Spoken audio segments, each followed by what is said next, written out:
Simon & Schuster AudioWorks presents Star Trek: The Next Generation.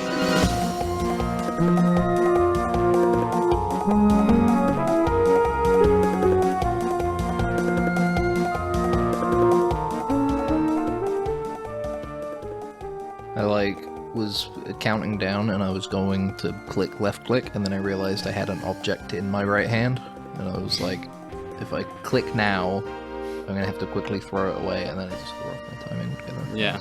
Alright. What was the object that you had in your A pencil. It was just a pencil. pencil? Nothing funny, Taking nothing your comedic. I don't know, like a dildo, purple dildo, huge purple dildo. That's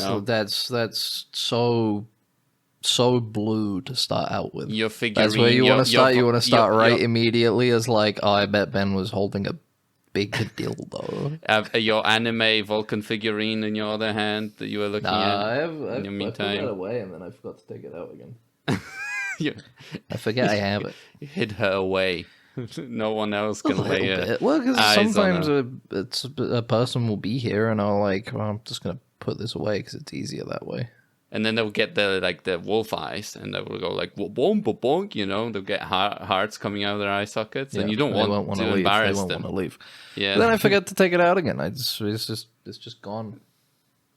That's true. I don't have anything to. I think we had this conversation at the time, but it's like, it feels weirder to have only one figure like that than to have like 100 of them. You know. Because if you have like fucking 20 of them, you can put all of your figures like that in a case, and somebody can see it, and they'll be like, "It's a collector." It's weird that they're into this, but they clearly just got a thing going on. But if you have just one, it's like, man, he must really like this. Mm-hmm. Yeah, he must have made a big exception for this one. It's a little creepy. Specific character must really get him going. You know? They did make more of those as well, I think. What, like Star Trek themed ones? Yeah. Hold on, let me find them. Yeah. Star Trek by Shoujo. By Shoujo. Yeah, they made like an Uhura one, and a sort of a Kirk one. Mm-hmm. They even made and a medical officer. Is there like does the Kirk one have like a V, like a huge V on his neck, and you can see his pecs? No, I mean it's not like it's just like a lady, but it's like the captain. Okay, you know? All right, okay. The only one that's like a named per character is the Uhura one. The Leia one that I'm getting on the side on the banner, Princess Leia. Like I'm looking at the side, and there's a Princess Leia statue on the banner, and it looks it's doesn't look strange. The face looks a little bit. This weird. Is bad audio. This is bad. We're talking about stuff that nobody can see. Max, how about that? You wanna?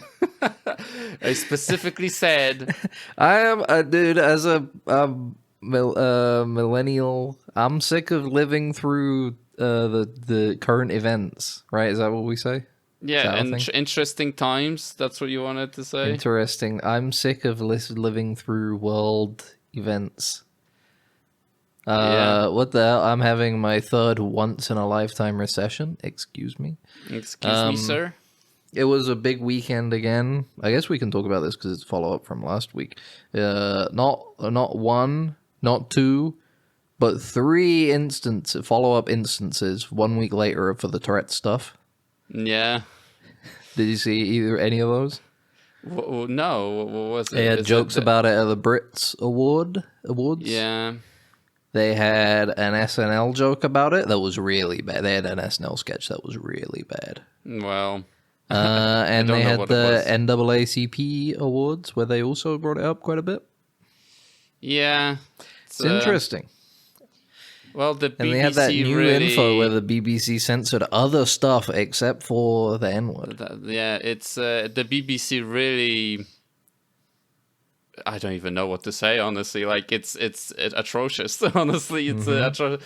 Like I can't really. You would imagine there's such a big production, the professionalism I guess The it's just bastards. it just feigns professionalism, right? The size of it, of the production, but in reality, anything kind of happens out of the ordinary. Everybody panics, or it's just malicious. We don't know. Like that's the thing. You sounded very Heath Ledger jokery when you talked about panic there.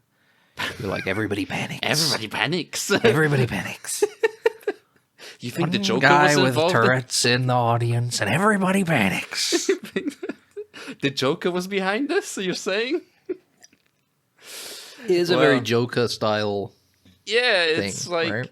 yeah, it does. It's Like the Gotham Awards. That's what like the future Joker. That's what he's gonna do. Because like old Joker, he does chaos, right? He does explosions. He does like robberies. He just seeds chaos through like physical acts, right? This Joker, new Joker we're making now, is like he's doing New misinformation. Joker. His name is New Joker. New Joker. He loves AI video. He does AI videos of Batman committing crimes. Yes, absolutely he is. He loves He's- misinformation. Puts a microphone next to a person with Tourette's during a big presentation, to amplify it, He's on the Gotham subway with a little tiny microphone asking people questions. Absolutely he is. Absolutely he is. And he's editing all that stuff And to make you look really he's bad. editing it to make you look like a cunt, man. Yeah. He's going to campuses on New Joker. He's going to campuses and just debating, Yeah, he's debating on camp. He's breaking into lectures. He's absolutely and is. asking stupid questions and filming it. All of it's going online. This is TikTok Joker, the new Joker for Gotham. And somehow it collapses the society more than the other Joker. Like it just causes. I feel like it would, wouldn't it? I feel like, honestly, you know what?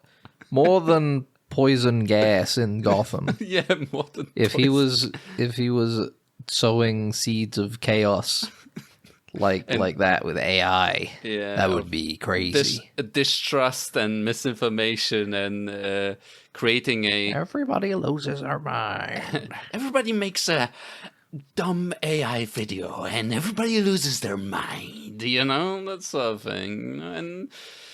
That's awesome. Yeah, we that's what they should do. The next comic, like, Well, but how does they Batman? have the Absolute series at the moment where everything is like grim dark DC. Mm-hmm. We're gonna do new DC, Yeah, where everything is everybody has a modern aspect of life as their thing now.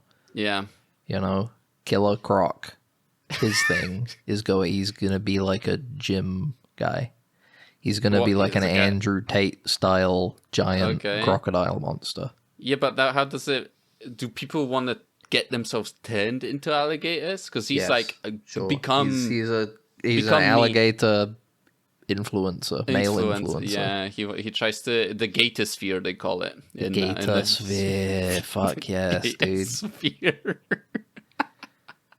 And Batman, and this version of Batman, he's a moderate who believes in the rule of law. Absolutely. And he's gonna take him down The right way. The right way.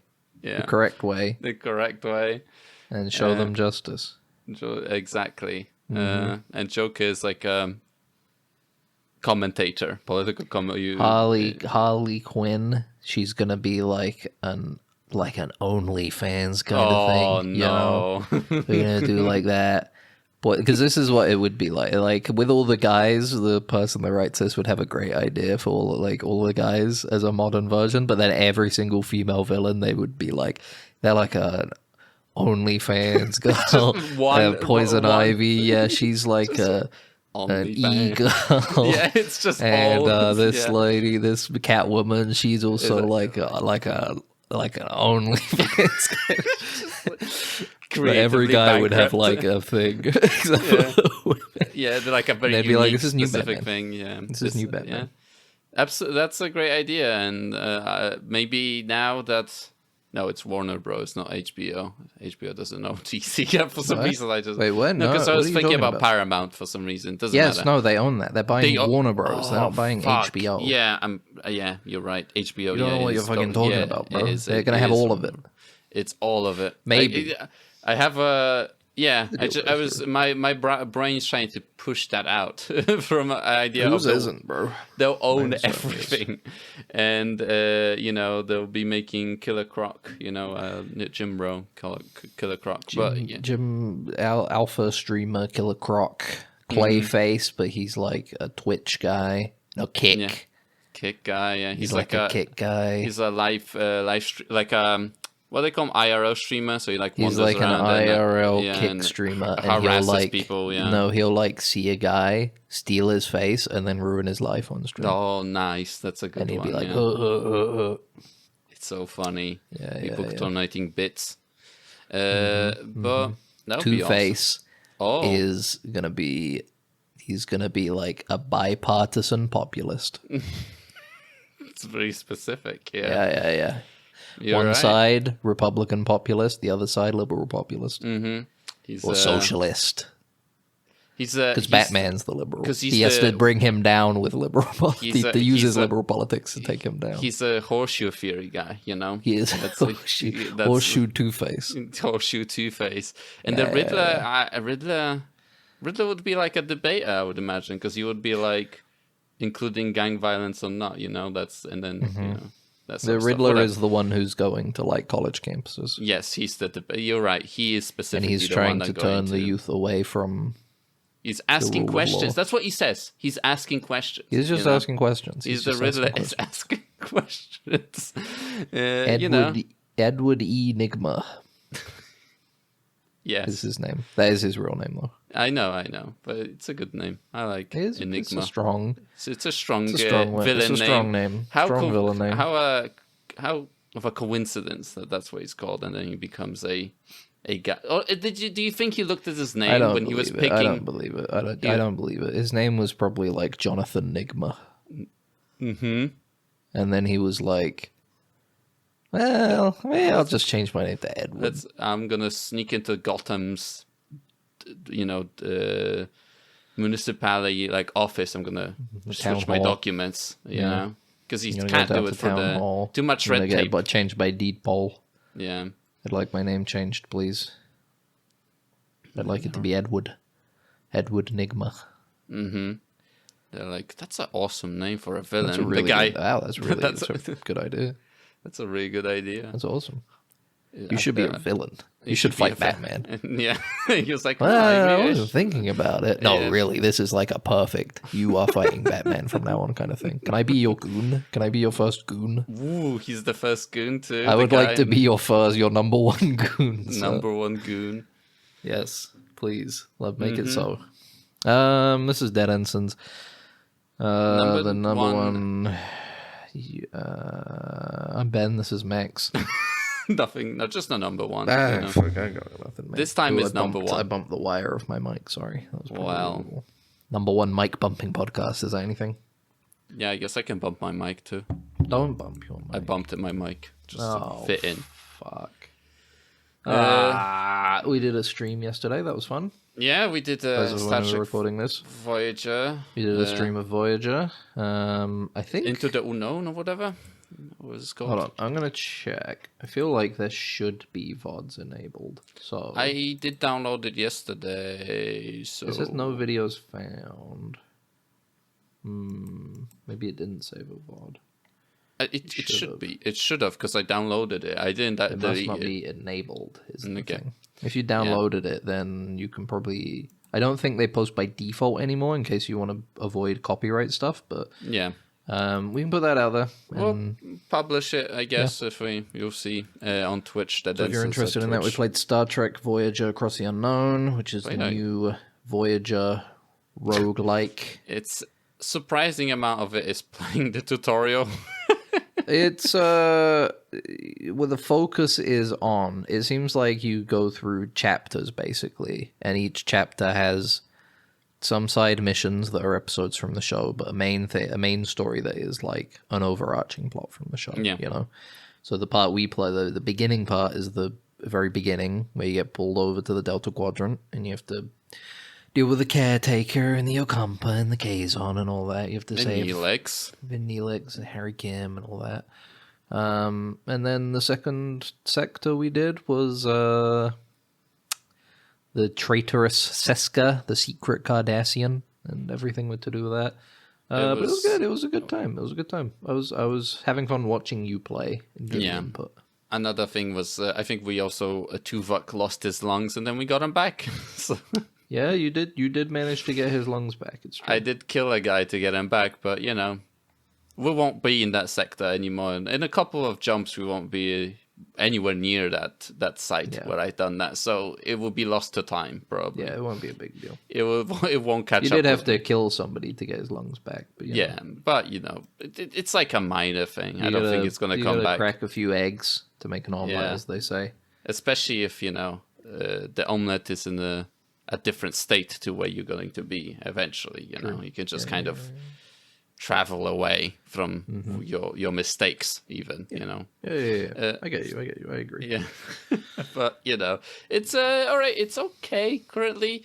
I think we still are kind of in the beginning of the game, so we're building a lot of the Voyagers still just unavailable. We don't have any. We didn't build much. We didn't fill it up much. But it's fun to just kind of relive this show. We kind of reminisce a lot on just the different episodes and thinking about like the different characters, especially with the Doctor kind of being more relevant in Starfleet Academy. I wonder if we're gonna get any how we can alter the storyline for the Doctor in the game will be interesting too. Yeah. With the keep your eyes peeled. Twitch.tv/Dead-Ensigns. We'll be doing more this weekend. Maybe on the weekend we'll try. Keep your eyes peeled. Follow. Something horrible happens. I don't know. Give it a look. Take a look. It's a good time. Other than that, how was your week, Max? It's been fine. We got the thing that we kind of teased before, which is the Steam Next Fest that's been happening throughout this week.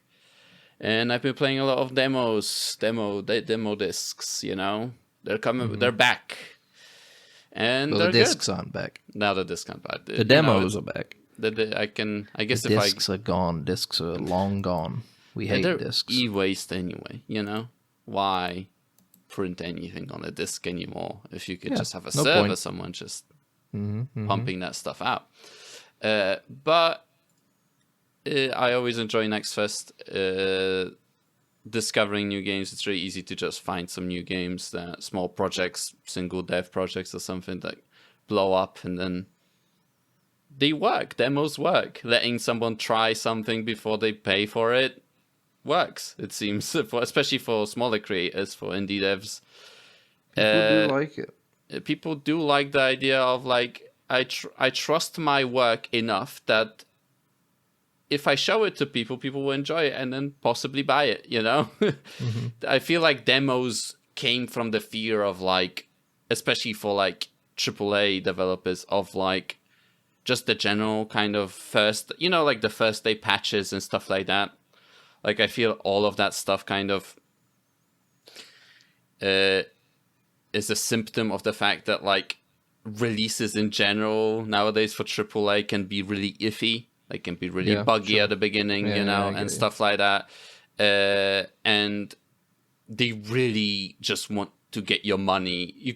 They want you to buy the stuff blindly, rather than think about your purchase, right? They wanted to act on your impulse rather than kind of allow you to test it out a little bit before deciding to buy it, But it's awesome.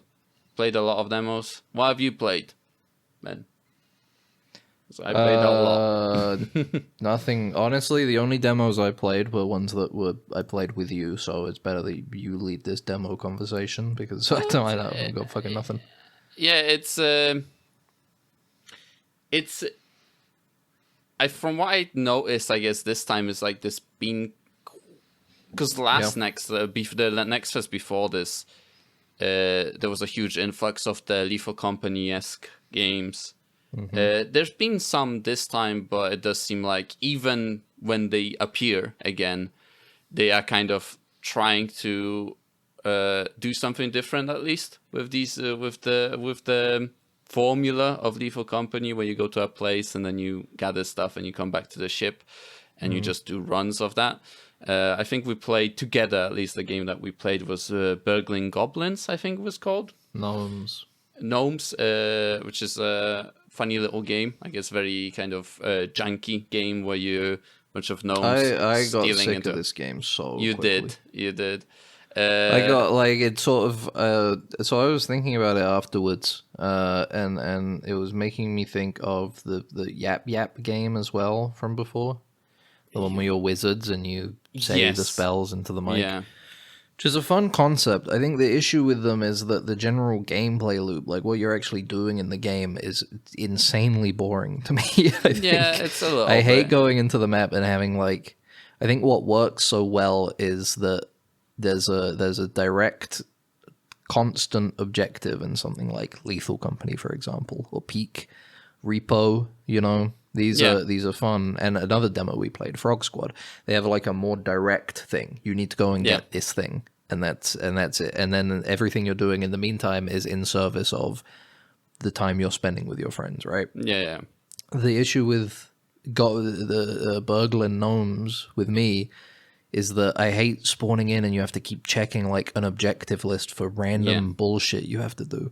It's so boring to me. It is, unfortunately, with this game, there was that idea of like, find this specific thing and then use it on this thing, you know? Like you open up the list and it's like, kill a roach with stab a roach, and it's stab like, a roach, okay, you gotta go need to to find kitchen, a knife, find a knife, I gotta drag the knife around, and then I gotta find a roach, and then I gotta hit the roach with the knife, and then I gotta check my list again. It's like, steal 3 things from the living room, and it's like, okay, go to the living room, I grab fucking 3 things, you fucking throw them out the window.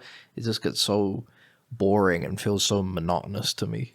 I don't stand it. Whereas with something like Lethal Company, again, for example, you land, you go, there is a thing, I gotta get some stuff from inside of it, and then you already know what you're gonna do from the get-go. You go and do it, and in the meantime you're talking and interacting with things with your friends, right? And that's where the core enjoyment of these games come from, I would say. You know, I think a very small subset of people are playing these games solo just because they like the gameplay. Yeah, that's true. Like it's they're like little clip creators in a way, right? Clip farming games. You know, you got not clip farming specifically, but I don't even mean create, like in clips and stuff. I just mean like, there is, you are facilitating talking to somebody, right? Yeah, of course. Yeah, it's a lot of multiplayer games that I think up until the last few years people didn't realize that that's all they wanted, is they wanted a toy to play with their friends so they can facilitate talking, right? Yeah, of course. Like that's why a lot of people got really heavily into stuff like League of Legends and Dota and stuff like that, is because it's something to do while you're talking to people. Mm-hmm. And I think that's the strength of like Lethal Company and Repo, is that it's a much more direct task that you have to do that is consistent every time. So you can just sort of keep that cycle going, and it doesn't feel repetitive. Yeah, at least to me. But with the Gnome game, I get sick of it so quickly. It is a game designed to have mechanics that are kind of janky. You know, you're fighting the game while you're playing it, and you know it creates for whatever, you know, funny little things that happen. But I could imagine that playing it for longer could get a little bit repetitive, as you can't really control a lot of the stuff that happens, because it's just really kind of random, and there's too much randomness, right, to it. Sure. But yeah, that's there was quite a lot of like, I think it's really fun in terms of demos, right? Because it's something that you can try, right, and then play a little bit with your friends, and then go like, yeah, I don't enjoy this or whatever, or I can't really see where else. Like a lot of some of these demos are a thing where you're like, okay, this feels like it's just the final product in a way, you know? So it's like, you can get sometimes you can get your fill from the demo and then forget about this experience, right? About buying the actual game later on.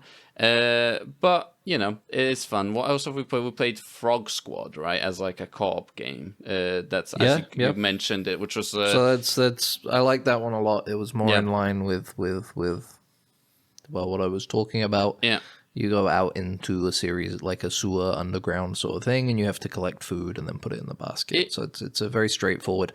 But I think what it does well is that what you're doing to get to the resource that you're trying to gather is physics puzzles and platforming. Yeah, it's physics and stuff. platforming. And I feel they feel very. It's made by the people that made Fall Guys originally, so it's very silly, fun, physics-based stuff. It works really well, I think. And it's is a fun kind of twist on Lethal Company, right? Or like this sort of game, right, where you enter a place and you have to find stuff and bring it back, like to your exfil or whatever you want to call it.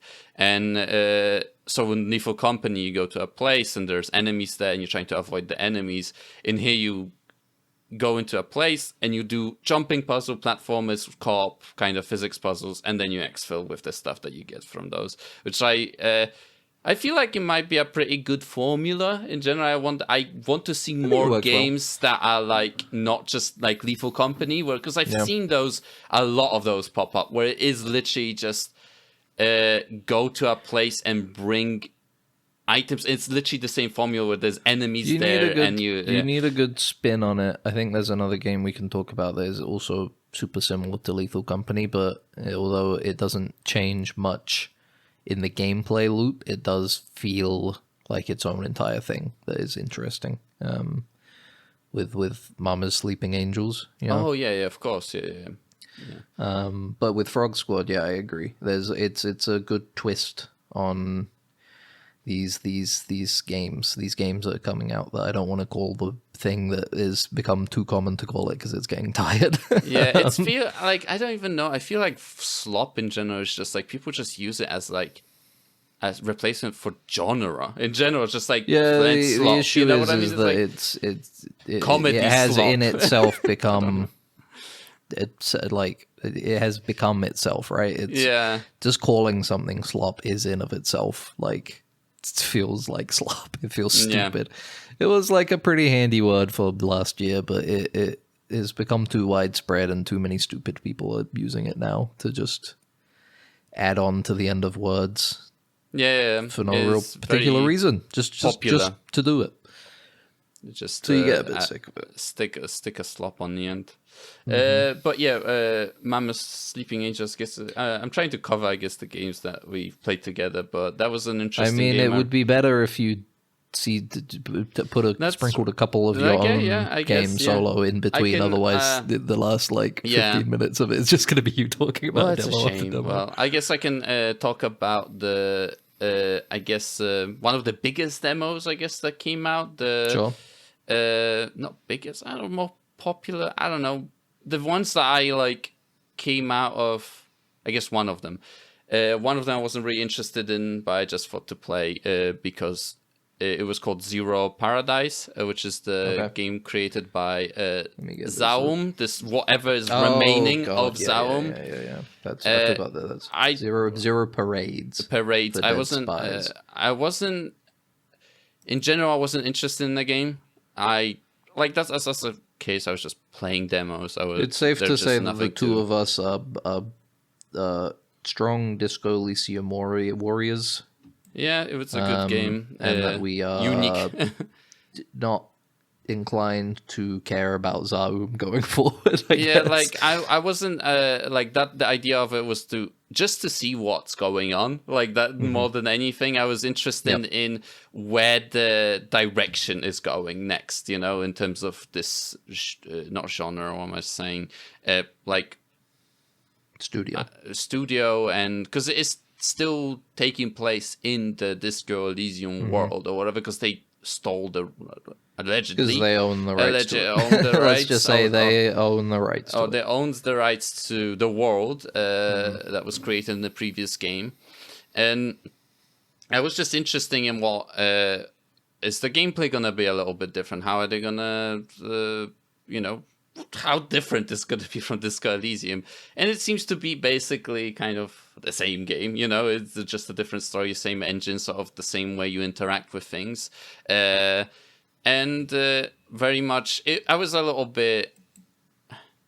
In general, I'm not a big kind of spy thriller guy. I don't really enjoy those sort of stories of like ideas of spies and stuff that I've never been that interested in. And this game, especially the way it starts, it really kind of leans on that idea of like the politics of spying and stuff that. And yeah, I think I spoke to you about this last week after you were describing it, and it, what I would say is the biggest strength of Disco Elysium is that it feels so grounded, you know. And I think that's what makes all of the deeper conversations that you have in that game with characters more impactful, because it comes from a very grounded place where everybody in here is like nobody, you know. There's nobody important in Disco Elysium in that world, right? Yeah. And even the most important characters you do run into literally don't give a fuck about anything that's going on, you know, like the fucking blinding guy that lives inside of the fucking container, the container, or the secretly gay politician, you know. All these people that have any actual power in the world they're like ghosts on the periphery, and all the conversations are with grounded people, and it starts so well and simple as just like there's a dead body and you're a detective and you have to find out what happened to it, and your detective, although they are not you. They have their own backstory, and they are a broken, disgusting individual, you know. But it's a good framing for you kind of getting into this character and creating it, right? As you got Amnesia, which is a classic start in general. And but as far as CRPGs go, twists, it's as far as CRPGs go, it's also super unique, because although it has all those systems and it is a very narrative, to the point of it just feels like a point-and-click adventure game, it is at its heart a CRPG with stats, you know, and then equipables and items. And all that stuff meshes so well together. But when it comes to Zero Parades for Dead Spies, it feels too... this is something we'll talk about with Star Trek this week as well. It feels too knowing, doesn't it? It feels too much like... Bit. It feels too much like from the get-go. And I'm just reading I'm just reading the Steam descriptions for the games now. And Disco Elysium has very simple, like, you're a detective with a unique skill system at your disposal, a whole city to carve your path across, right? It's simple, it's a good hook. But for Zero Parades for Dead Spies, it's like you're a brilliant but tormented operant on one final desperate assignment. It's like that's too grand, and you know it's a spy thriller, so it immediately makes all of these conversations feel not as interesting as a perspective, right? Because you are ingrained in this political world, in this world, in this espionage.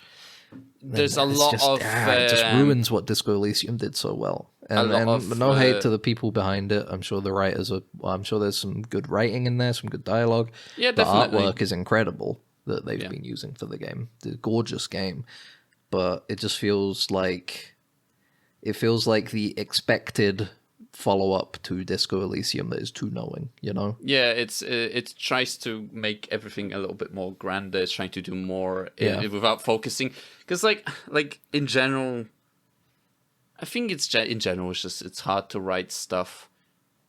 That even in Disco Elysium, it feels like, you know, the writers were like writing about something they really wanted to talk about in a way. You know, I don't know, but and it can sometimes, to try to be grand, I think.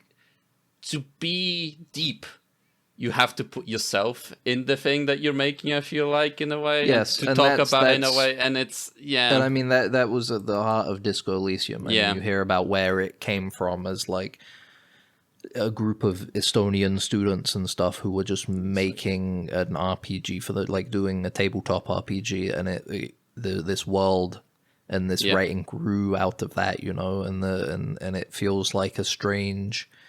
fragmented reflection of our own world with recognizable elements, but still entirely alien to us, you know, is so captivating, right? And like you say, it feels like something as people that have grown up, not me, I mean, but for the people who made the game, as people who grew up in Estonia, you know, post-Soviet Estonia, you really get this sense that they're putting a lot of their own experiences and worldviews into the game, whether or not they're viewed very favorably or not. You know? Yeah, exactly. It's what they wanted to say. You know, they didn't went, how do I talk about this or whatever? How do I cover this topic? It's more. Yeah. This is what I think about this topic, and this is what I... It's grimy and real. It feels grimy and real. This is how I see this topic, you know, rather than how do I want to cover this topic in... How does the society sees this, in a way, you know? But...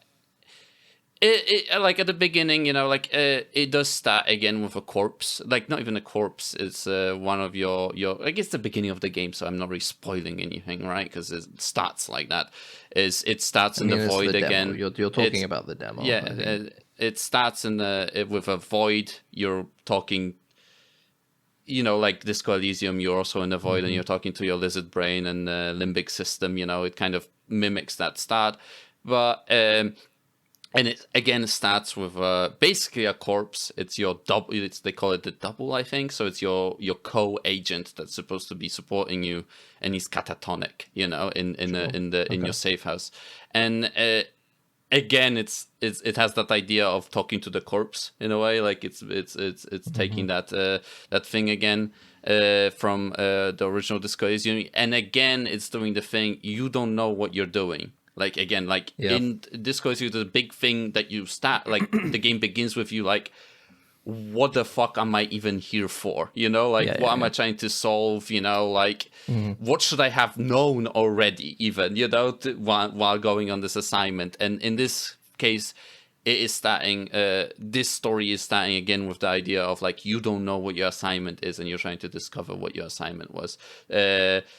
So it is mirroring that a lot from the original Disco Elysium, the previous game. The thing about it is that I was a little bit more curious maybe about the game by the end of the demo, but at the same time, there's a lot of the cool thing about Disco Elysium was that you did the dynamics with the characters that you meet in the game. You are creating those relationships, right? You create as you're playing, because these are all kind of new people, right? Even to your character, right? I guess it's not purely they saw you as the drunk, right? Before you blacked out, right? So there is that remnants of that with those interactions. Harriet was before the game started, spent like a whole weekend on a bender. Yeah, like saying scene. about how he's going to kill himself, you know, like exactly. And everybody has preconceptions of you. Before you exactly. But you're still are creating those relationships, right? And in this game, it does seem like there's a lot of history, and it's kind of the case I would imagine in the spy. I'm talking about as I knew this, like in the spy world of like all these other people that exist in this society. And they have histories with each other, and there is like that theme of like, you know, connections that you have with people in this job, right, of being a spy, and you will, and it kind of just the demo ends at a point where you're like get to know what the assignment was basically, and get to just continue going from that point on. And how long was the demo? Demo was quite long, actually. I can't. I deleted it from my Steam because it would have said how long I've played it for. But it was like 3 hours, I think. And I took my time. The thing was that I did take my time, and I did try to like go around and do all the side quest stuff and like talk to. And I read a lot of like. It is again a girthy game. You know, that has a lot of dialogue in it, and not like it. Like when initially Disco Elysium came out, it didn't have voice acting for all the dialogue. It's the same case here. There are some things are voiced, some things aren't. You know, so maybe I don't know. Like that's interesting how they're gonna go with the full release of the game, because they in Disco Elysium you had to wait until the director cut to get your voice acting for all I mean, the dialogue. it was pretty low budget to begin with and stuff. You know, they had a lot of placeholder voices and stuff. Yes, yeah, like they ended Kuno up was replacing. changed. I think a majority of the cast was changed. In the director's cut version. And I wonder, you would think that, you know, they would have enough money to actually have, you know, the voice acting for the initial release now. The demo doesn't have all of that, so maybe it's still in the to-do, but, you know, they're maybe still working on the game, so they're waiting until the last moment to kind of record all the lines for it. But I guess I hope that if they're going to release it, it has all the dialogue there. But I'm not that interested in continuing to play the game, but I'll look at the reviews. I'll see what people are saying about it. I'll be interested in seeing what people think about this game. Not currently, but we'll see. I mean, we know the actual creative team behind Disco Elysium has fragmented so much. Yeah, the original director and stuff are still working on something in the background that supposedly has like NetEase funding and shit like that. Yeah, and apparently they were going for financial trouble, so I don't know what the fuck that is anymore. You know, so it's like we'll see. Like it is interesting to see. Like is like a glass bottle that just shattered into like just shards, you know. I think one of the main writers was also making his own game called like Locust City, where you play as Kuno and Kuno S, and I don't know what's happening to that, because they also had issues. I think I don't remember. People Make Games made a documentary about the entire Disco Elysium debacle, I guess, if you want to call it that. And if you're interested in it, that would be a place to find that information, because they do a lot of interviews with these people. But talking about a different game, I guess, talking about Zero Paradise. I played on different. I don't even know what to call it. Would you disco-like? I don't know. It's a heavily narrative-focused CRPG. Exactly. Yeah, something narrative-forward CRPG.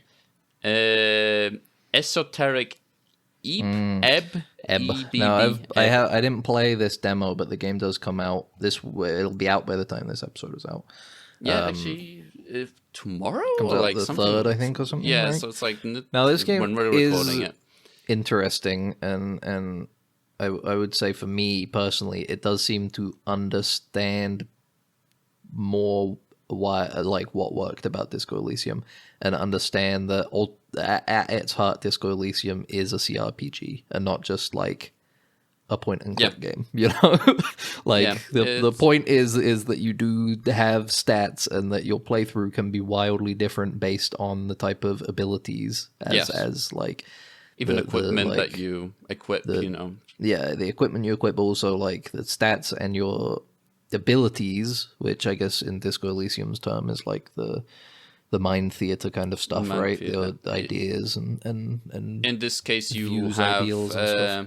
This game, I guess, is based on like a D&D system. You have your main that's the thing. Yeah, the tone of this game is much more generic fantasy. Yeah. And it looks a lot more humor. It looks tonally a lot lighter and a lot more.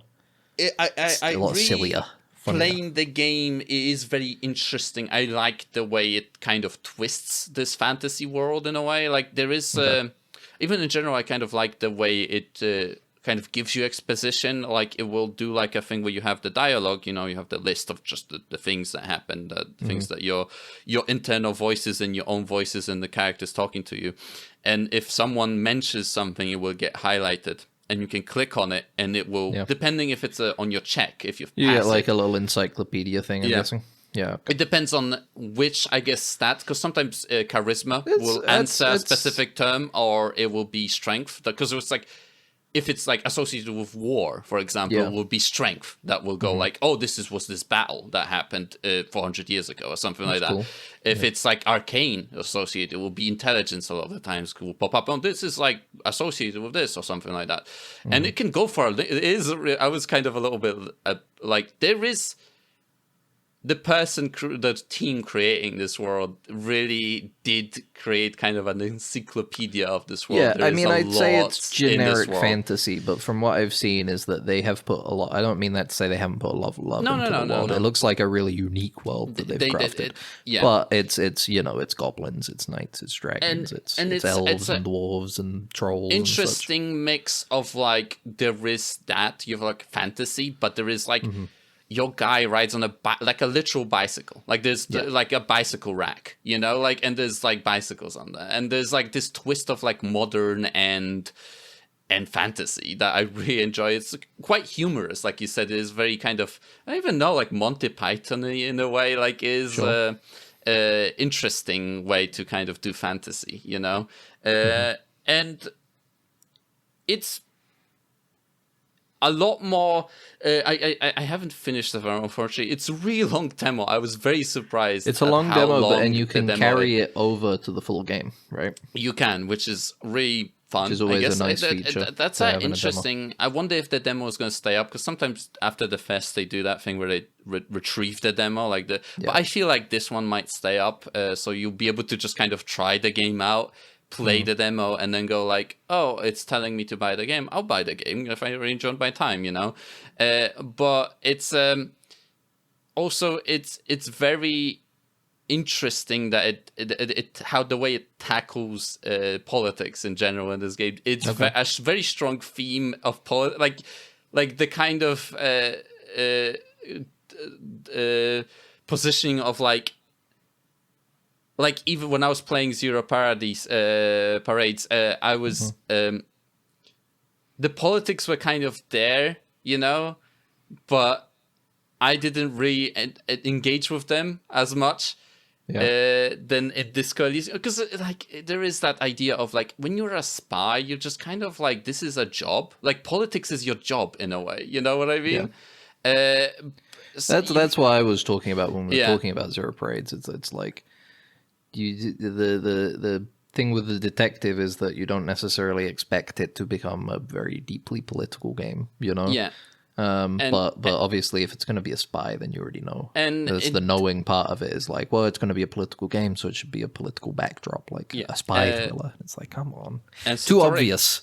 In Esoteric Ebb, you have this idea of, I guess I'm not going to spoil anything. It literally starts with it's in the throes of a first election to ever happen, like first. Oh, okay, that's voting. Fun. Yeah. So it is really interesting to see it combine, because like it is a clash of fantasy with like just bureaucracy, like the way we kind of try to run politics. Is always interesting to see how would this democratic system kind of worked in this fantasy world full of whimsical creatures and literal races that have physical differences, you know, like legitimate like dwarves, elves, and whatever other creatures, you know, that sentient creatures, and it does seem like it tries to explore that a lot, you know, and while also being full of like gods, and I guess Disco Elysium also did that with that idea of when you said certain things, it would give you like boring cop or like chaotic cop, or there was like that free market cop or whatever. And it does the same thing, but it does that with classes. So you will go like, I'm a cleric, and if you cast yourself as a cleric and you're using that, you know, that statement, you say like, this is what I am, you know, is you will get points and stuff like that, and it will affect the choices that you can make down the line too, because it will lock you out of certain things. Yeah. And also it has the same thing to do with politics. You will literally, like, it was really funny to do the apolitical line, like you had like equivalents of like, you know, socialist workers party, you had nationalist party, you have like the free market party, fantasy party, of course, it's like the fantasy equivalent, I guess, if you want to call it, and and you can kind of support these ideas, and they will also, you will get like a meter, right? You did this gets tracked, and it will increase as you. And it was really funny to just try to be as apolitical as possible, but still completely meddle with all the things. And also, you're kind of a cop because you're a cleric that's been given. You're a cleric that's enforces the law in this city that you're in. And in general, just the art direction is very interesting. I thought I wouldn't have liked it. But when you actually start moving in this world, it works really well. I really enjoy it, and the demo is really fucking long. So I would imagine that if you want to try the game out, you will. If you realize you don't like it, you'll probably realize that in the demo, and then you maybe wasted a little bit of time, but you haven't wasted any money. But I highly recommend it. I'm not sure if I'm in the mood to actually play this game, but maybe the more I think about it, the more I'm like, maybe I should just I'm interested. Force myself to consume it in a way, Yeah.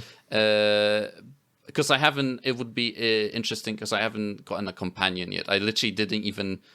I took a really weird path. I just kind of started going the other way in a way out of just sheer. Just trying to do the other thing that the game expects you to do, So I was just wandering around alone a lot of the time, and I haven't experienced the ability to have like a second party person in your party, the goblin or that can follow you around. But yeah, it's a very interesting game. Highly recommend it from the demo experience, I guess, at least. Maybe, and it's got overwhelmingly positive on Steam for the demo. So yeah, I would initial imagine reviews that are coming out for the full game are all really strong as well. And I seems think like it might be a good spiritual successor to the Disco Elysium format, I guess you could say. Format, tone. If you enjoy that game, you probably would imagine enjoying this game. And I think some people that worked on Disco Elysium kind of gave their blessing in a way for I think I saw some recommended some this people game saying I played this and this is really good. They understood what made Disco Elysium work. Okay, cool. Well, any other honorable mentions? I guess we could talk a little bit about Mama's Sleeping Angels. It's very. I thought that was a very cool game. I wonder if the demo is still available. A bit janky. I think it's a single dev. I think, right? Because it was like It feels very personal. It feels like a passion project. Yeah. In terms of how its presentation is insane. Yeah.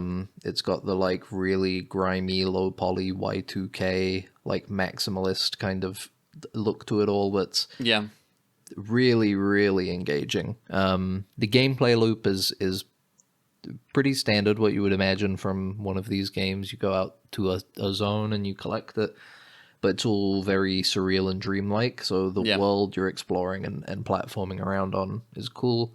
And we didn't get to experience it because it was a bit buggy, so we weren't able to get that far into the demo. But it's supposed to be as you go deeper in the dreams, it's supposed to get harder and more fucked up and stuff, which definitely sounds interesting. Yeah. And I'd love to play a full version. A twist of the formula compared to like a Lethal Company or Repo is that the objects that you collect are cursed, and the idea is that you're collecting the curses. You're collecting curses in a way rather than the actual objects, and they will have modifiers that are like weird and mess with you, in a way, as you're trying to collect them, and just. Just interesting design and very weird, like because it's supposed to be kind of dreamlike. There's an idea that you're diving into dreams, right, in this game, and you're going deeper within each run. It's Mama, right? It's supposed to be this mother character that is referred to as Mama, and you're going into her dreams, and your friends are asleep inside of the dreams as well. You have to wake them up. As you're collecting this stuff. It's really cool. It's really cool. It's a very interesting design, and hoping we'll give it a go again at some point. I would definitely give it a go. But yeah, Jesus Christ, we're already on 50 minutes and basically covered none of it. But honorable mentions of things that I actually enjoyed quite a bit, except for Crab Meat, a little game about being stuck, being indebted, and you get sent to an Australian penal colony down south next to the South Pole, and you like fish for crabs. Okay. And if you don't fill the quota, you die. They kill you as part of your penal contract. Really fun little kind of strange game where you're on a boat, like a fishing boat on your own, and you're trying to do all the crab fishing stuff with setting traps and then fishing them out. And it has an interesting kind of control. The way you control the game, you don't use your keyboard at all, basically. I think you do because you have to turn. Actually, I don't remember, but most of the game is controlled with a mouse. So your ability to kind of fight enemies and stuff is very kind of janky in a way, and it's on purpose because you're not supposed to be. You need to. It's another level of the challenge of the game is to get used to the unusual controls, right? Where you kind of click where you're gonna move in first person. If you ever played a first person point and click game, that's the way it kind of controls. Really fun. I actually looking forward to the full release of this game. It's like a weird world. There's of course something shady happening, of course, in this penal colony, right? Like it seems like you're kind of sent there to die in a way, and you're probably, I would imagine that the horrors of the sea that you pull out of the ocean are gonna be increasing kind of Lovecraftianness basically as you continue going. What else? One move away. Fun little kind of puzzle game about having basically you're putting objects within like a moving van or a car. I you're trying remember to seeing a trailer for this.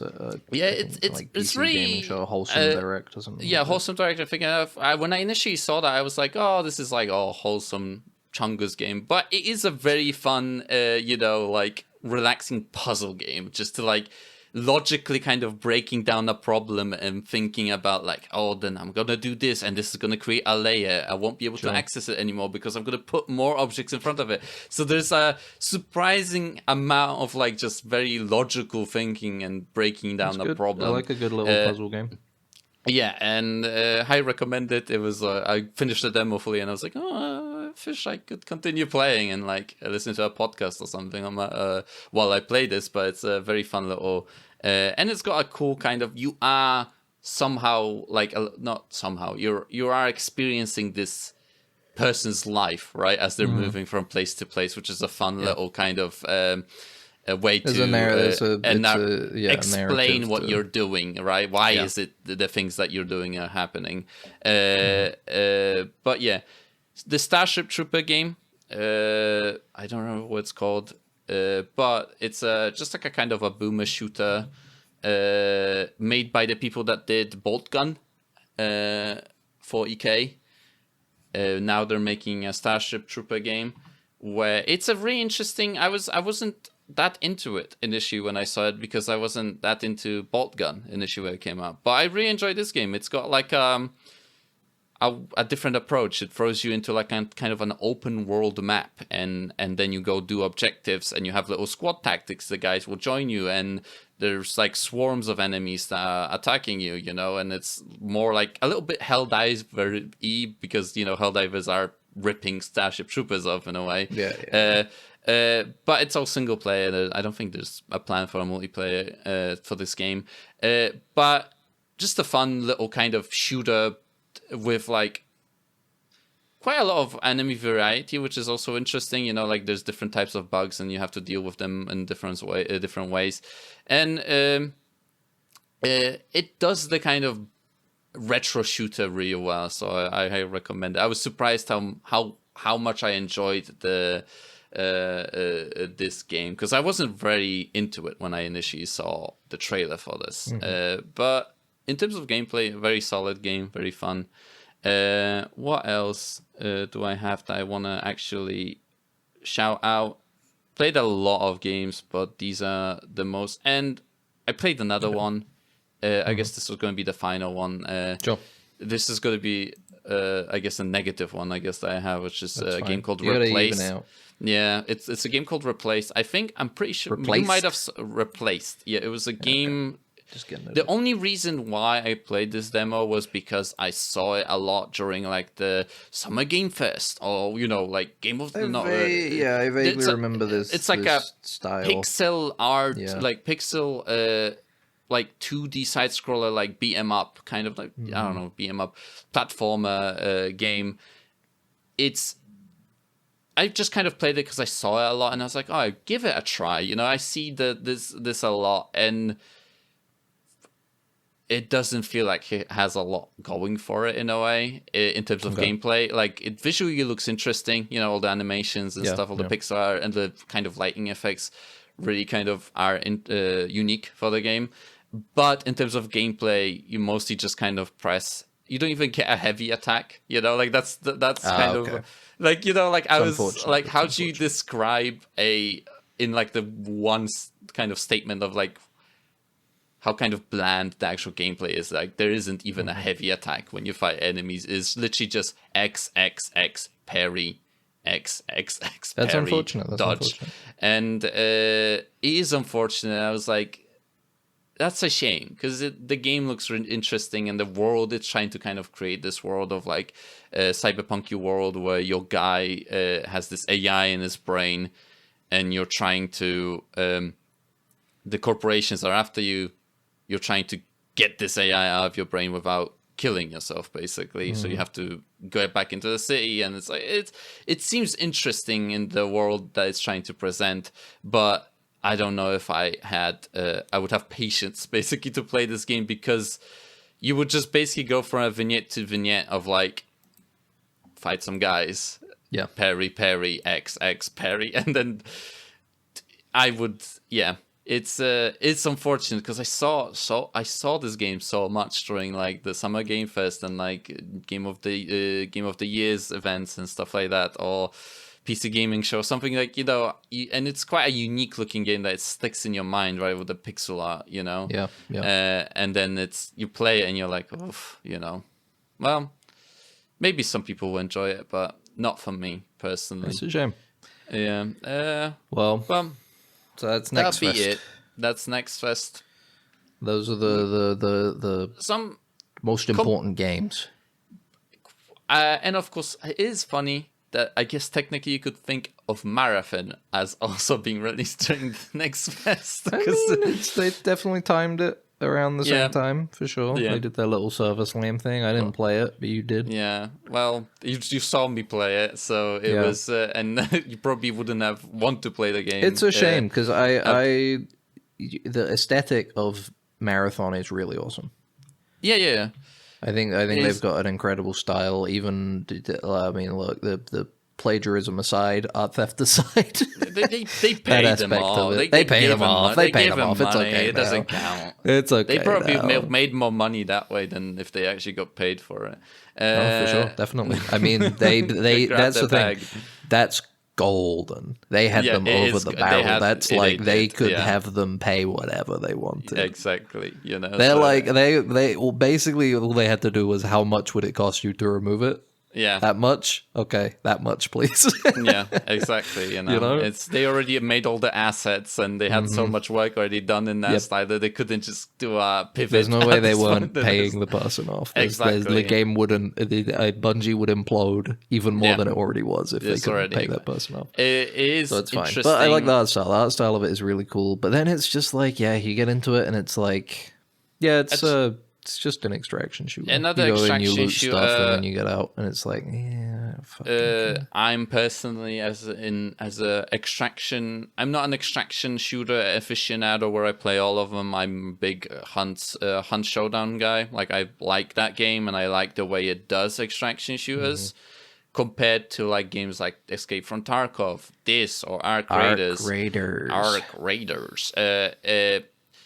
there is the thing I very much like about Hunt Showdown compared to these games is that you just get a loadout. You go like, I want this gun, I want these items in my utility slots, I want these perks. You know, at the beginning, I guess you have to survive a little bit. You get more perks when you survive, and you can make some more money with runs when you survive. But the amount of times you kind of spend in the menus before games, especially after you kind of set up your loadouts and you kind of know what you like playing with, it's just like, well, 10 seconds, 15 seconds, you know? And these fucking games, the fucking amount of juggling that you have to fucking do between menus, workbenches, fucking handing in quests and fulfilling challenges and knowing, like, setting up what you're thinking about, like, what am I gonna do in the next? I need to pick up some more copper wire, and you know, like all of that stuff. Yeah, it's just so. It feels like it seems like busy work. It's a chore, you know, and again, it's the same thing with Marathon. That's you go in and you collect biomass of a certain type and it's blue or whatever, and it fulfills a challenge. Gameplay wise, you know, shooting and whatever, it's Bungie, they know what they're doing. It feels pretty good, you know, killing little guys and stuff. But like, you know, it's just probably won't be playing any more of it. I see people enjoying it online. Yeah, like people seem to be enjoying it. It seems like people have. It's found its group now. Yeah, that it's playable. Exactly. So, and another thing is that, like, it's successful. I don't think it will be. I still think the game will probably close down in like a year and a half, and Bungie in general will. It's unfortunate. It's gonna go away. Maybe. But we'll see. Even another level of kind of critique that comes from that inventory juggling thing is like the UI in the game is not too good, basically, on top of that. So that artificially extends your time in between matches where you're like, fuck, all these icons look fucking the same. I have to hover over them so the tooltip pops up, you know? It's like, she know what I'm looking at, you know? And it's weird. There's these games, because I think it's all this shit is just the poison of the live service game that is just corrupting all this shit. Yeah. Because it is just this idea of busy work and getting trying to extract stuff out of players and getting you to do dailies and stuff like that. Hunt does that. Every game like this, the focus of the design and making this your only game. Yeah, it's like, you can play like something around it, but this is gonna be what you sink your time into. Yeah, all these games are man-spreading all over the place, so hoping to take up as much space and time of yours as they can, and it's, you know, that's why some of the people are just like, oh yeah, I just play Escape from Tarkov, and that's the only game I play, you know. And it's also, I think, like one of the more challenging customers to attract, right? Because it's like they already have the thing that they're playing, so you have to specifically pull them from that thing and push them into your thing, you know, pull them to your product. And they have like all the shit invested, they have all the workbenches built, they have all they have the premium bought on that game, so it's like, you know, it's a very high challenge. That we'll see how it goes with Marathon. If they're able to kind of do something, that initial kind of goodwill that people are kind of putting towards it, and do a lot of content updates where they'll just out content the other players, you know, on the market, maybe they'll be able to scrape something together. But if they don't, Sony is so I mean, fucked. it's I don't know. It seems like behind this, even not including the Sony stuff, it seems like Bungie has kind of. It seems like they were intentionally tanking the game for a bit, you know? Yeah, it's weird. It looked like there was an intention behind the scenes. A lot of people were talking about like, oh, they're literally just trying to get this out ASAP so they can cash their like executive bonus from Sony, and then after that it's like, all right, it's done. Oh, no, it's fine. Let Bungie fucking like crumple up and die. I got out with my money, kind of thing. But it seems like the issue is they had, first of all, they had that giant art theft case going on, and then secondly, I think Sony was aware of what they were trying to do, and they were like, "No, you can't release this in this state. No, we're not. We have our own. You will lawyers. delay this. You will because it was supposed to be out by now. It was supposed to come out like ages ago. Yeah. They did that big delay because they were like, "You can't release it in this state. You can't release it with this art theft issue. We're not going to let you like." Tank this intentionally, it seems. Yeah, we have our own lawyers, so that we can throw at you. You won't get away with this one, bro. We already had Concord and some other games that didn't work out. We're going to kill you if you fuck us over. But yeah, the service now was free, so that's the thing, right? A lot of people are like, I didn't pay for this, so I don't care. In a way, I can go like, this is fun. I didn't pay for it, but then when you're gonna have to pay $40 for it, we'll see about how many people are going to come back. Little bit pricey. I think Arc Raiders was cheaper. I think it was like 25 or something. I don't know. I didn't want to misinform, but I think it was cheaper. So we'll see how that go. But that's Steam Next Fest. I like Steam Next Fest. I like video games that I can try out a little bit, especially indie games. The things that keep gaming fresh and small ideas, exploration of small little mechanics. So how about I take this small little mechanic and I just make a whole thing about it? That's where you'll go to indie games for, because if you go to AAA, it's all fucking the same shit over and over again. No one wants to try anything new because it's too risky. And you have to get a guy that's crazy. He's crazy. He's like, I'm gonna work on this game for 4 years, and I'm gonna make it. And that's the beautiful stuff you get out of that. And hopefully it pans out, but sometimes it doesn't. And but whatever. Well, a lot of that was a good Steam Next Fest. There was a lot of game demos, but that's cool.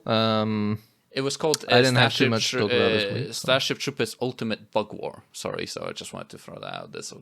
Because there's other Starship Trooper games, so I didn't want to... there are. I wanted the specific one that I enjoyed. I didn't have anything really to talk about this week outside of the Star Trek that we'll cover in a second. Thank you for waiting. I guess we're leaving it at the end. Yeah. I finally got around to finishing Mobile Suit Victory Gundam. I was going through the Gundams, and then for some reason I took a big lapse at this one, and I'm not entirely sure why, because now that I've finished it, I think currently this might be my favorite of the series. Okay. Which is interesting because this one seems very divisive. A lot of people are like, this one's kind of bad. There were a lot of production issues. Tomino was like forced into doing a lot of stuff he didn't want to do with the series, and he ended up quitting Gundam because of it. When is this series? Like, in terms of what year did this come out compared to? 1993. 1983. So is this the last series of Gundam series, or? This is no. There are lots of series after this. Okay. But in terms of the canon, this is actually the latest in the UC, which is like the main story.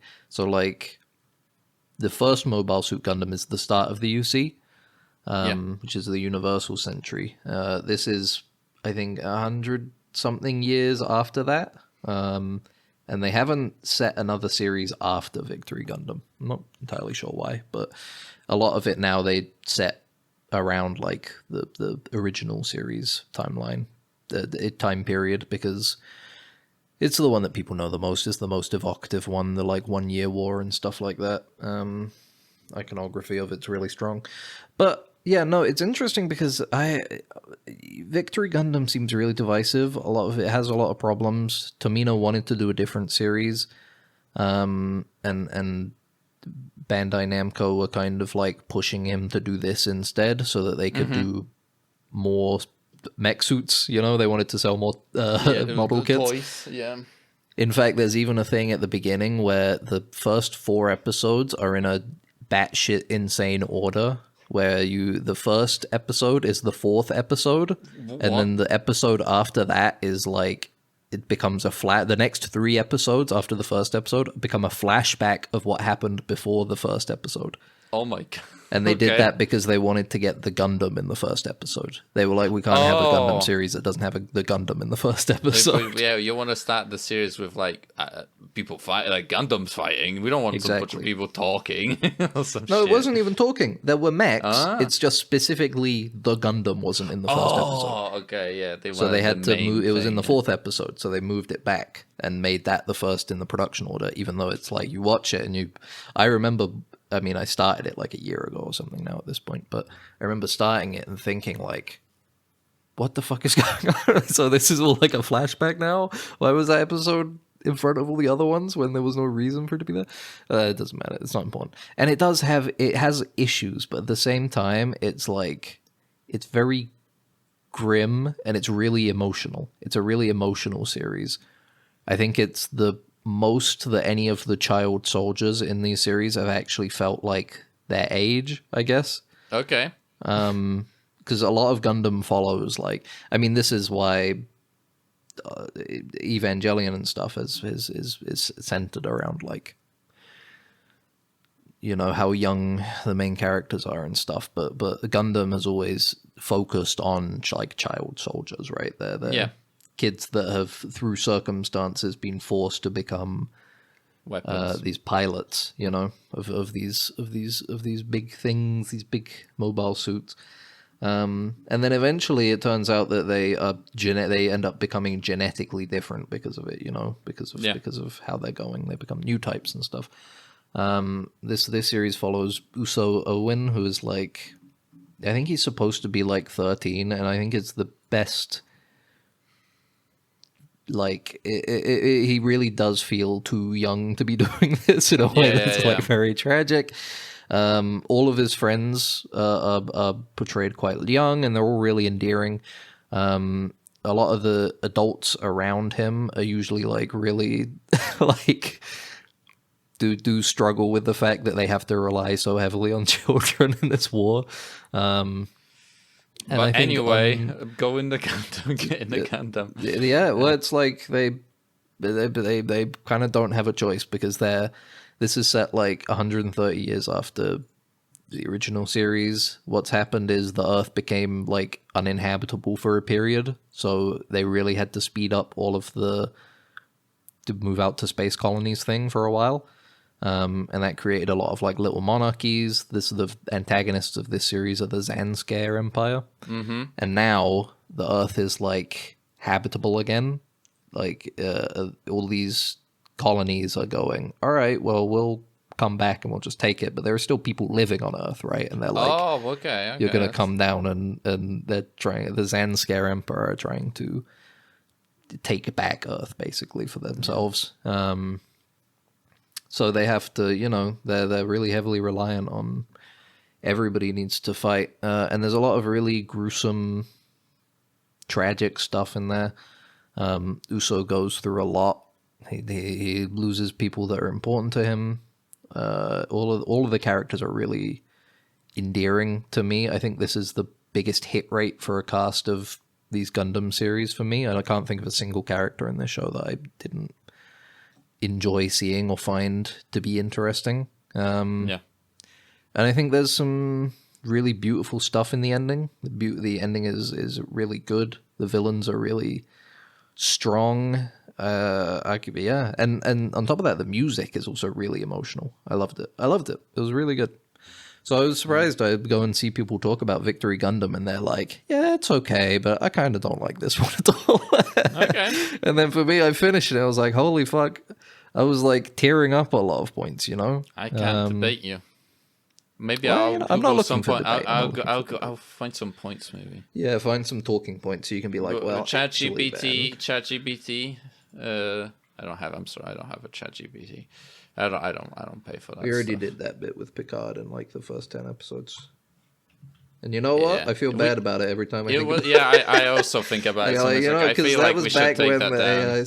I don't know. It was like a funny. Really find it. I thought it was back then where it was innocent in a way. It was back when the AI stuff was like too shit. Didn't seem like there was any real purpose to it. There was still that conversation of like, well, you know, it's going to get better and it's going to be taking jobs, but it was like, yeah, but also you can make most of the time you would tell it to say something and it'd go, and that shit was hilarious. It was hilarious, very funny. But anyway, Victory Gundam, thumbs up. I loved it.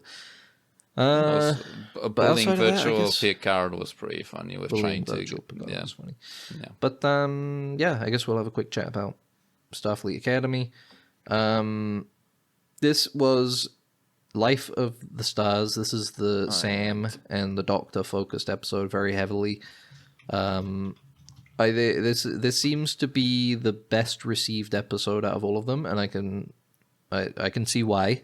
Yeah. I think we still had issues with it. One, it's still really bloated, as with every episode. I don't think any of these episodes need to be a full hour long.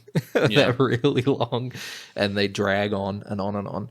And second, as I was saying earlier, it feels like it's beating you over the head a little bit with how important the episode is, right? How important it is and how deep it actually is, in a way. It's too knowing, and for me, a lot of the stuff in there could work if they weren't really trying to beat you over the head with it. It was like really funny to have like the juxtaposition of like the Doctor is talking to I always forget what her name is. Sam. Not Sam, the Dean. Nala. Nala, and they're like discussing in the play, like the light comes in and it's just the narrator, and then they do the thing in the show, like later in the episode, like literally like 5 minutes later, and it's like it's so they could, so they're like understand what's happening, understand it, It's because everything in this would be good if it weren't made in that same streaming TV show mindset of this needs to be made with people not in the room in mind. Yeah, and they're not watching the show. This needs to be so they need to hammer everything home, and it's like passive viewing. Yeah, all of the narrative parallels to the town and stuff for the Beta Z girls, like coming to terms with her near-death experience and everything, and the danger that came from all of that, and confronting her own death and everything. It could have been interesting, but it needs to like grab you by the shoulders and shake it constantly into it's beating you over the head with these parallels that it's trying to draw. That it just feels so fake to me. It ruins the impact. Because Tilly is in this episode, and Tilly is like, and what does this mean? And then the characters say what it means, and you're like, thank you, show, thank you for explaining. Instead of just letting our protagonists find their way there and talk to each other about it, and come to these conclusions and explore something. It feels like everybody's being, and the viewer included, is being beaten over the head with what they're supposed to be learning constantly. And feeling and what it's supposed to mean, and it's I feel like a lot of it is, it's just, that's the thing, it's the Doctor was one of the best characters in Voyager, and it's like, and it kind of continued here. He was in this episode. It was a great performance, and the storyline between Sam and the Doctor, their relationship, grew in a very interesting way, and they explored it in a really interesting way in this episode. It just comes with the problem of like the music really needs to be really grand and overstating it. The visuals need to be really grand and overstating it, and it can't just let something be impactful. It has to shove it down your throat how impactful it is, and it feels suffocating. It ruins it to me. And now the music swells. You're like, oh, okay, thank you. And again, I think we've complained about the music in every episode of this show. There is a scene. It can't ever. There's so few scenes that don't have music in this show. It feels like it never shuts up. It's sickening. And there is this some performances also is the Beta Z girl. It's unfortunate. The drunk scene. I couldn't. I don't want to be mean, but I just don't think. I think she's getting a lot of focus, but I just don't think she's. I just don't think her performance is really selling any of it, you know? Yeah, it was rough. Let's say that. Like, a lot of these actors are really good, but there are outliers. Where I did like we touched on a point yesterday while we were streaming. It was funny realizing that that Caleb Meir is Wesley Crusher but ripped. But just huge. It's just like, triple the size, He could eat Wesley Crusher. What if Wesley Crusher was a jock? It was a jock, yeah. And also he was really smart at the same time, He was a little baby genius, It's the thing I'm curious about after this episode. I guess it is funny thinking about this because the way we release these episodes, the next episode is out. Yeah. No, it'll be out. Is it? The day of this episode. I guess, yeah. They come out the evening of the day that we release these episodes. So, people, whatever, the way you... It's always been that way, because they always release these shows on, like, fucking Wednesday. But it's... I am curious how they're gonna tackle... Because, like, what happens to Sam in this episode is, like, a huge thing, right? Like, she gets this, like, and they make a point to be life, like, she's gonna be different after this, but... I don't know. I mean, we didn't spend a lot of time with her at the end of the episode, but the tone I get is that it's back to normal. Yeah, and she's still going to be the same sort of like neurodivergent, coded, like quirky, like kind of socially awkward weirdo girl, as with every other episode of the show has been so far. Exactly. And then but the only thing that will have built is that she now actually has a relationship with the Doctor. With the Doctor, as a mentor. And it's like I wonder if there's going to be more to it, or they just kind of go like, yeah, that's kind of it. We're not doing anything. We're not exploring any more of this. Mm-hmm. But yeah, bit of a cheat. Getting the Doctor, one of the best characters. It's just a very strong character in general, just the idea. And yeah, whatever. I'm just complaining for the sake of complaining at this point. But better, but still, that's the thing, right? I'm not going to go watch Star Trek Academy. I think it's the same as a couple episodes ago where it's like, there's some stuff in there. It's just the execution of the show in general is poor, Yeah. I'm not going to tell someone to watch this show because they would have to dig through a lot to even get to some of the like pretty okay things, in the show, and I think a lot of people won't do that, and it's unfortunate for Star Trek as a series, right? Because it's like, how are people supposed to get into this show? Like the only way is to just like, we had many friends who were like, how do you start watching Star Trek? And we would go like, yeah, just start watching it. It's good, and then they'll watch an episode and give up. It's like. Mm-hmm. It's rough. It's rough for the show. And I don't know. We'll see how it goes. But only 2 episodes left, right? Because this was episode 8. We have 2 more episodes left. Jonathan Frakes directed episode. Yeah. Do you think this is going to be a 2-parter? Like episode 9 and 10 are going to be like 2? Or no? Nah, I don't know. All right. Maybe. I don't know. It doesn't matter. Who cares? We'll see. Who gives a fuck? Who gives a fuck? The Pit was also good. Thank you for listening to this episode of Dead Ensigns. Closing thoughts. Next fest was fun. We'll wait for the next one. I'll reiterate again. We plan to stream again this weekend. So if you're listening to this, come swing by twitch.tv/deadensigns to watch us play some more. Play some more Voyager. You don't have to be a Voyager guy to come and watch. I think it's fun otherwise. It's a lot of non-canon hijinks that are happening in amongst storylines from the show. So if you love Neelix's penis, we've got plenty of it, miles of it, miles of the stuff. Yeah. But until then, you can always find our show on Spotify, Apple Podcasts, Amazon Music, Podcast Addict, Deezer, Tidal.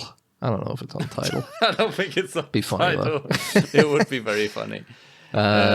Make sure to save and rate them if you can. Subscribe. You can also go to YouTube. You're interrupting my ending. We upload raw quality footage and everything to Tidal at 4K, 8K quality podcast. You can hear everything. Yeah, go on. You can also go to YouTube where we post it. You can like, comment, and subscribe there. But if you don't want to comment on YouTube, there's always an email. You can email us deadensigns@gmail.com. That's deadensigns@gmail.com. Thank you for listening. Till next time. Farewell. All right, let's do the entire podcast again. 1, 2, 3, 4. It's shorted out, sir. We're gonna have to phaser it. Then what are you waiting for? Right away, sir. Faster would be better, Ensign. I can't, sir. We don't want to... That's enough. But, sir... Stand aside, Carlton. I'm going through.